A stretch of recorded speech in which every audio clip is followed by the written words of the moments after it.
আসসালামু আলাইকুম সবাইকে। বাসায় চটপটি বানালে নাকি খুব একটা মজা হয় না। তো এমনটা আগে আমার সাথে হতো, তবে এখন মোটামুটি ভালোই হয়। তো আমি সবসময় চটপটির ডাবলিটাকে প্রেসার কুকারে সিদ্ধ করে নিই।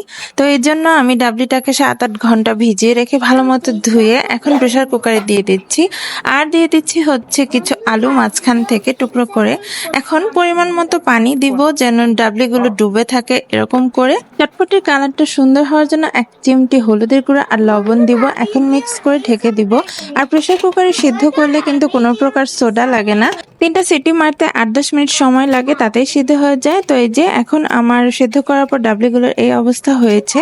তো এখন আলুগুলো আমি ছিলে নিয়ে হাত দিয়ে ভালো মতো চটকে এই ডাবলিগুলোর সাথে মিক্স করে দিব। আর হচ্ছে এখন রেখে দিব। বাদবাকি প্রস্তুতি নেওয়ার পর এই ডাবলি আর এই আলুগুলোকে আবার গরম করে নিব। অল্প পরিমাণ ধনিয়া আর জিরা একসাথে শুকনা ভেজে নিয়ে তারপর আমি গুঁড়ো করে নিব। এটাতে সুন্দর ফ্লেভার পাওয়া যাবে।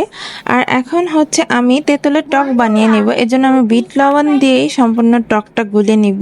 আর হচ্ছে রেডিমিক্স চটপটির মশলা আমি একটু টকের সাথে মিশিয়ে নিব।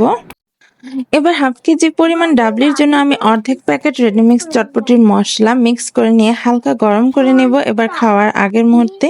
তো এতে আমার গরম করা শেষ। তো এবার যার যার টেস্ট অনুযায়ী পরিবেশনের পালা। তো আমি বাটিতে আমার পছন্দ অনুযায়ী পরিমাণ মতো ডাবলি নিয়ে নিয়েছি চটপটির।